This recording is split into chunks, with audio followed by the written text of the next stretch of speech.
C'est l'heure du journal sur Eden TV. Bienvenue à toutes et à tous. Au sommaire, la deuxième réunion des ministres du Conseil consultatif du Kadiou, CICC, a été ouverte ce 30 août 2018 à Cotonou. Une rencontre qui a pour objectif l'élaboration et l'adoption des tests qui participent au fonctionnement du CICC.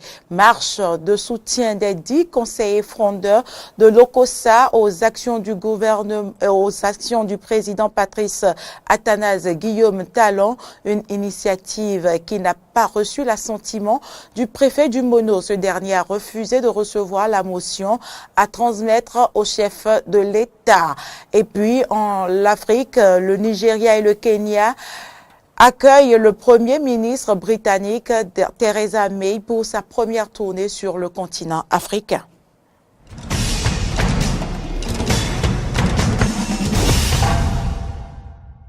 Si vous venez de nous rejoindre, bienvenue.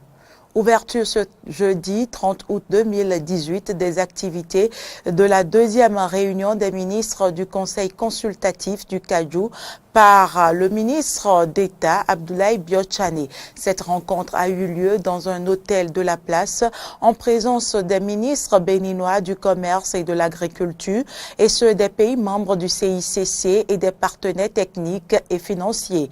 Elle a pour objectif l'élaboration et l'adoption des tests qui participent au fonctionnement du CICC. Vous aurez d'amples détails dans nos prochaines éditions. Longtemps tassés d'opposants au régime de la rupture à cause des dénonciations qu'ils font de la gestion de leur commune, les 10 conseillers frondeurs de l'OCOSA ont par une marche de soutien voulu affirmer leur soutien au chef de l'État, Patrice Athanase Guillaume Talon. Malheureusement, leur motion de soutien a été qualifiée de motion de dénonciation par le préfet du Mono qui a refusé de la recevoir et de la transmettre au chef de l'État. C'était à la fin d'une marche qu'ils ont organisée à travers la ville de l'OCOSA et qui s'est achevée dans la cour de la préfecture. Voici le récit de cette marche avec Jonas Bocci. Cette marche qui a démarré de la maison du peuple de l'OCOSA suivait son cours, passant par la DEDAMP jusqu'au tribunal de l'OCOSA quand les policiers qui l'encadraient empêchent à présent sa progression. Après de longs échanges avec les policiers et des appels téléphoniques, la marche a repris son cours. Du carrefour PAM à la BOA, en passant par le musée Jonas Pedro, les manifestants ont pris la direction de la préfecture en passant par la devanture de la mairie. Mais une fois à la préfecture, l'attente du préfet a été plus longue que d'habitude. Quelques conseillers ont dû se rendre à son bureau avant que le préfet ne descende pour écouter et recevoir la motion. Une motion dont la lecture n'est pas allée à son terme. L'OCOSA vous soutient mordicus dans votre lutte implacable contre ce fléau qui a pendant longtemps gangréné notre pays, la corruption.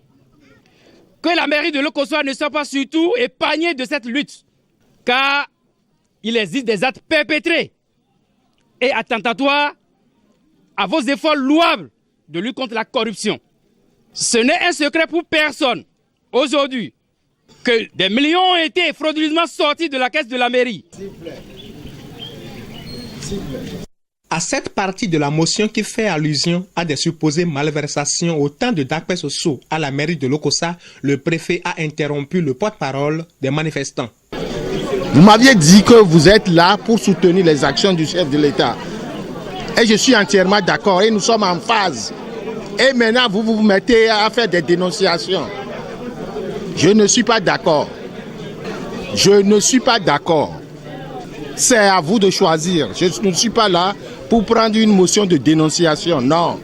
Obligé par le préfet à lui présenter soit une motion de soutien ou faire ailleurs de la dénonciation, voici la réponse du porte-parole des manifestants. C'est une lettre qui a été écrite par le collectif des conseillers. Donc, le préfet est dans ses droits en tant qu'autorité de tutelle. Mais moi, je le saurais revoir la lettre. Il est dans ses droits. Nous avons pris acte de ce qu'il a dit. Et nous allons nous voir entre conseillers pour voir la suite.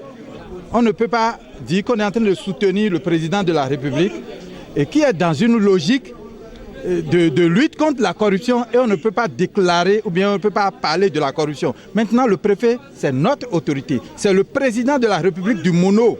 Donc, quand lui dit là, on s'exécute. Donc, je pense qu'il n'y a pas de problème, il n'y a pas de souci. Seulement qu'on tient à dire qu'on soutient, nous les 10 conseillers, nous soutenons l'action du gouvernement, nous soutenons le président Patrice Talon et nous sommes encore aussi dans sa logique de décourager ceux qui sont des acteurs de la corruption, c'est tout. À ces propos, les conseillers et leurs militants se sont retirés de la préfecture de Lokossa. Empêchés donc d'achever la lecture de leur motion au préfet du Mono, les conseillers fondeurs du conseil communal de Lokossa se sont retirés sur l'esplanade de la maison du peuple de Lokossa où ils ont livré à la presse tout le contenu de la motion de soutien aux actions du gouvernement.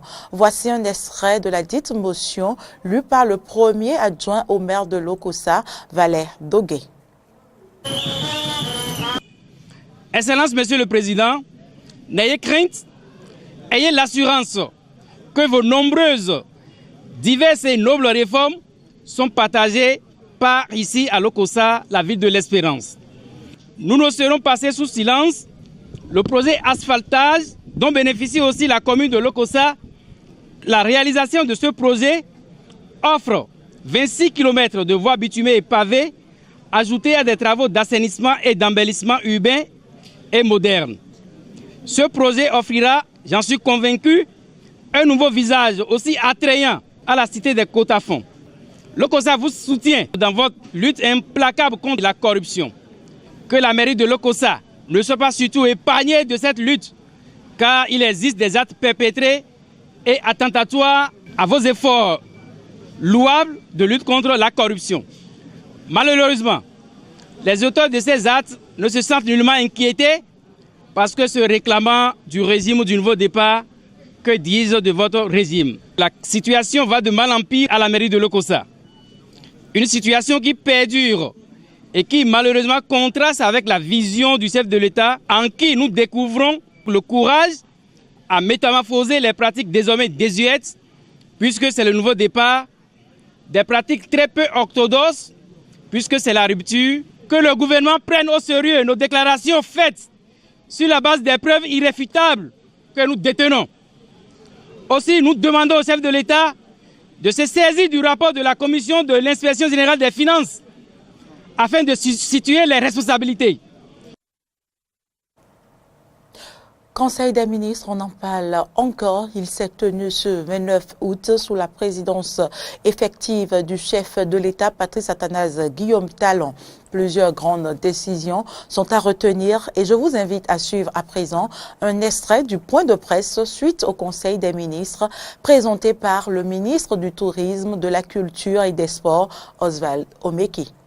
Au titre des mesures normatives, création, attribution, organisation et fonctionnement du Conseil national de l'éducation.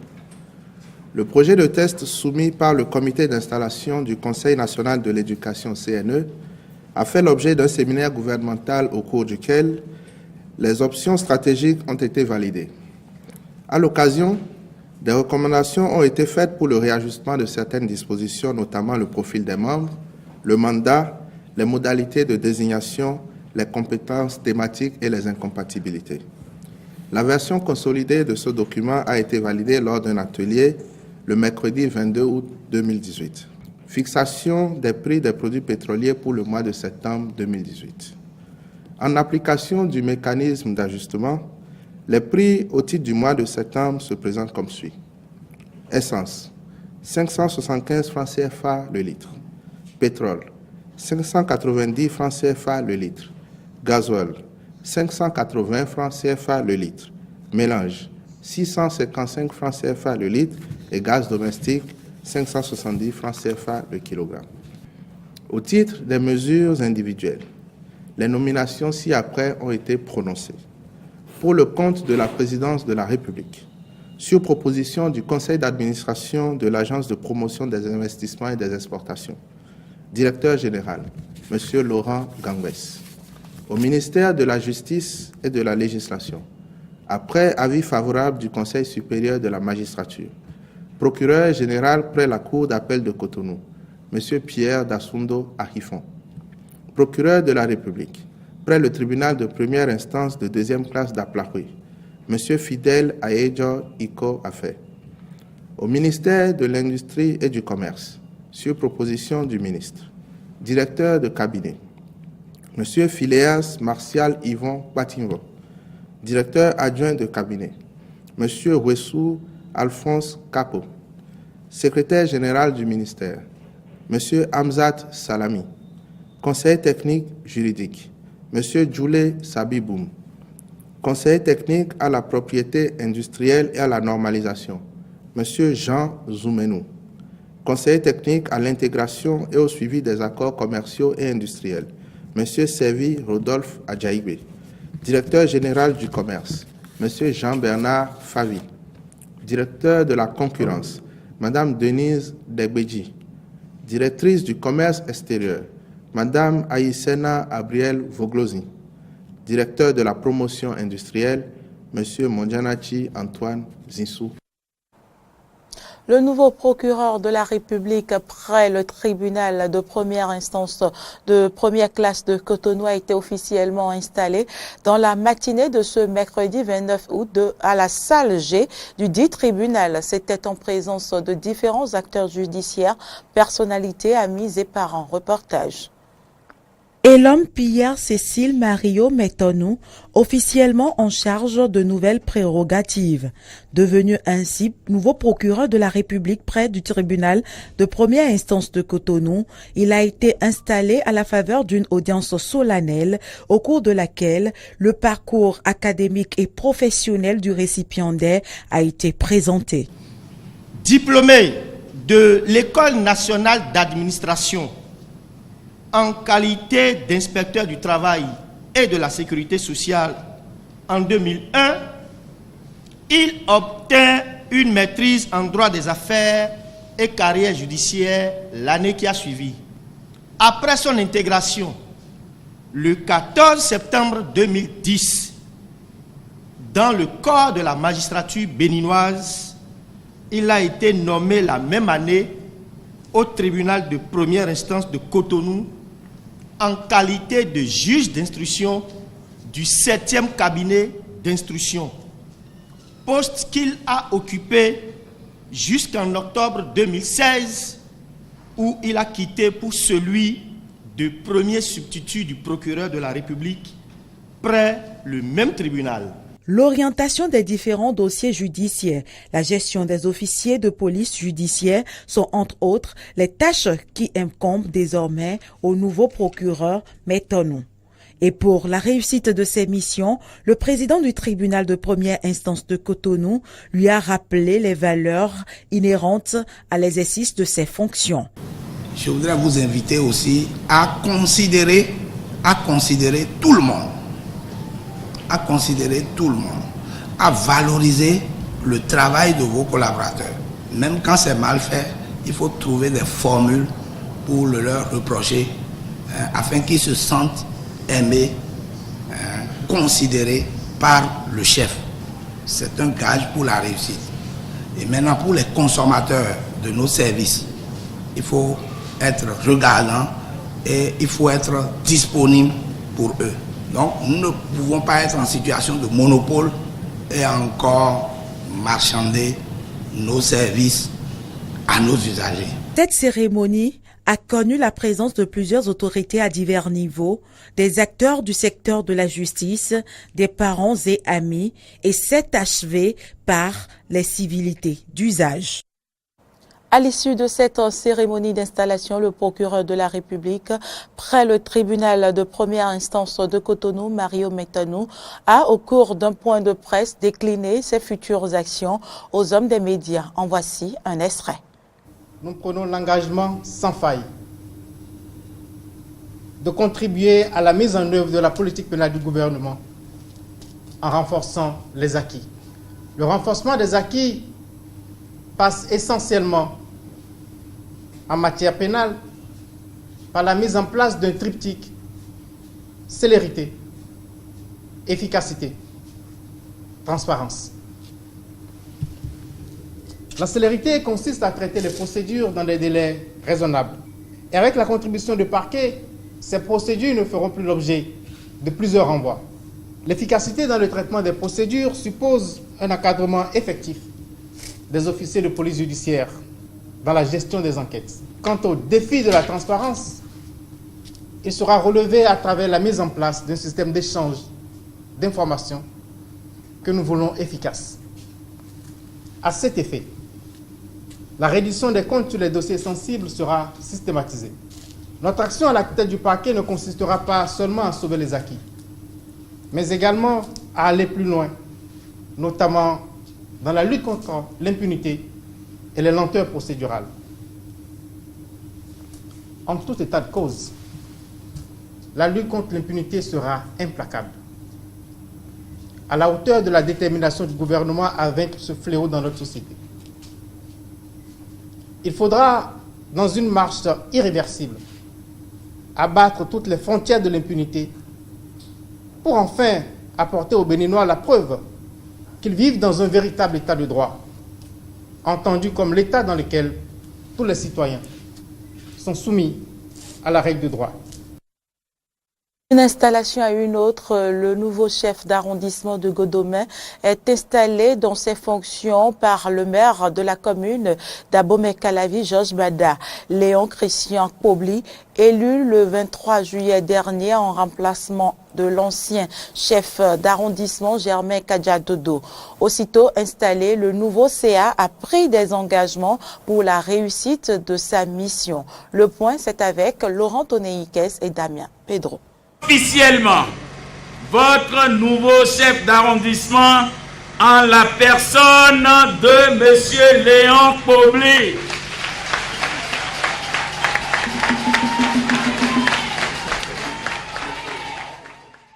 Léon Christian Kpobli est officiellement installé chef d'arrondissement de Godomè. La cérémonie d'installation s'est déroulée ce mercredi 29 août 2018 au siège de l'arrondissement en présence du maire Georges Bada, des adjoints au maire, des chefs d'arrondissement, des conseillers communaux, des chefs de quartier, des conseillers locaux et des différentes couches de la société représentées. Un nouveau chef d'arrondissement que le porte-parole des chefs d'arrondissement, Christophe Haïssi, accueille avec fierté.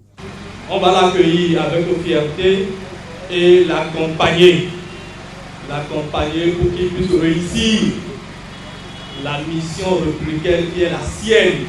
Pour le maire Georges Bada, le chef d'arrondissement de Godomè, Léon Christian Kpobli, est le premier serviteur de la population. Il demande par ailleurs aux populations de Godomè de compter sur lui, mais également de l'aider dans l'accomplissement de sa mission. Comptez sur lui, puisque lui, il compte déjà sur votre collaboration pour la réalisation des objectifs de développement de cet arrondissement qui présente de grands défis qui ne peuvent être relevés par un seul homme. Vous allez l'aider à construire ensemble avec vous le développement de notre commune. J'en appelle donc à l'esprit et au sens aigu de responsabilité de chacun et de tous pour faire maintenir Godomè à la tête du grand concert des arrondissements les plus modernes de notre commune et de tout notre pays, le Bénin. Le chef d'arrondissement installé a remercié le maire Georges Bada et tout le conseil communal pour tout le soutien et l'accompagnement nécessaire dont il a bénéficié pour hériter de la gestion de l'arrondissement de Godomè. Il a pris à cet effet plusieurs engagements. Je connais bien Godomè. Et je sais que nombreux sont ceux qui nous attendent sur beaucoup de chantiers. En effet, conscient des défis à relever, je réitère du haut de cette tribune mon entière disponibilité afin que les actes de légalisation soient faits séance tenante. Mon ambition est de compter notre arrondissement parmi les villes les plus propres. Je me déploierai pour que les opérations de lotissement commencées depuis plus de 30 ans soient clôturées au cours de cette mandature. Pour rappel, Léon Christian Kpobli a été élu chef d'arrondissement de Godomé le 23 juillet dernier par 37 voix sur 37 après la révocation de l'ancien chef d'arrondissement Germain Kajadodo pour faute grave sur décision préfectorale et ministérielle. L'information nous est parvenue par les réseaux sociaux. Il est désormais question d'augmenter bientôt les frais de communication en prélevant 5 francs sur les appels voice et 5 francs par mot sur Internet pour les téléchargements. Une information qui n'est pas du goût des consommateurs. Que pensent les associations des consommateurs de cette situation? Quelles démarches ont-ils menées? Vous suivrez respectivement les propos de Ernest Gbagidi, président du Bénin Santé et suivi des consommateurs, et Robin Akrobessi, président de la Voix des consommateurs. C'est vrai que nous avons vu, comme tous les consommateurs d'ailleurs, le décret qui a fixé le montant relatif à la contribution des consommateurs par rapport au domaine de la communication et qui entre en vigueur déjà depuis le 3 août dernier. Donc, nous avons été surpris comme vous, parce que nous n'avions pas participé à une réunion qui faisait état de ce qu'on devrait augmenter, on devrait créer cet aspect. L'État est dans son rôle, bien entendu, mais quel serait le coût réel de la communication aujourd'hui? Est-ce que cette situation-là ne va pas amener les opérateurs de téléphonie mobile à réajuster leurs tarifs? Est-ce que l'autorité a pris la mesure de la chose? Est-ce que l'autorité de régulation a discuté avec ces opérateurs pour que nous ne soyons pas obligés de payer doublement? Et c'est là où on a été rassuré. Il paraît que des réunions se sont tenues en amont, où l'État a été clair dans sa décision. Ce ne serait pas l'occasion pour les opérateurs de rassurer les consommateurs. Alors, cela suppose que très bientôt, les nouveaux tarifs vont sortir. Puisque aujourd'hui, il faut avouer que il nous serait difficile de dire le consommateur paie beaucoup, il ne paie pas grand-chose ou il ne paie rien. Le lundi 27 août à 10h, l'ARCEP, l'autorité de régulation des communications électroniques et de la Poste, a reçu les organisations de consommateurs du secteur. Nous avons débattu largement des 2 points essentiels du décret.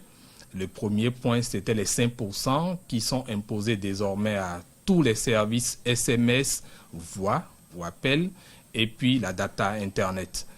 Et le deuxième point, c'était les 5 francs qui vont être imposés sur chaque mot de téléchargement au niveau de l'Internet, particulièrement dans le secteur des OTT, c'est-à-dire des réseaux sociaux, WhatsApp, Facebook, etc. Des débats, nous avons compris que l'État avait besoin de plus de ressources, puisque quand on prélève des taxes, c'est forcément pour satisfaire le trésor public. Non, par rapport à ce que ça va coûter, comme je l'ai dit, les 5% seront partagés entre l'opérateur et le consommateur. Les 5 francs, ce ne sera pas un calcul mathématique non plus, ça va être partagé toujours entre l'opérateur et le consommateur. Et donc, c'est à travers les nouvelles offres, les nouveaux tarifs ou grilles tarifaires que les opérateurs ont déjà présentés à l'ARCEP, qui seront étudiés et qui nous seront communiqués, que nous allons pouvoir, c'est sur cette base que nous allons pouvoir opiner pour permettre aux consommateurs de savoir ce qu'il faut faire, d'avoir les directives. Actualité en dehors du Bénin, le Premier ministre britannique Theresa May a débuté mardi par l'Afrique du Sud sa première tournée sur le continent qui l'a amené également au Nigeria et au Kenya. Notons qu'il s'agit de la première visite d'un Premier ministre britannique en Afrique subsaharienne depuis 2013 et de la première au Kenya depuis Margaret Thatcher en 1988. C'est tout pour cette édition. Merci de l'avoir suivi. À demain.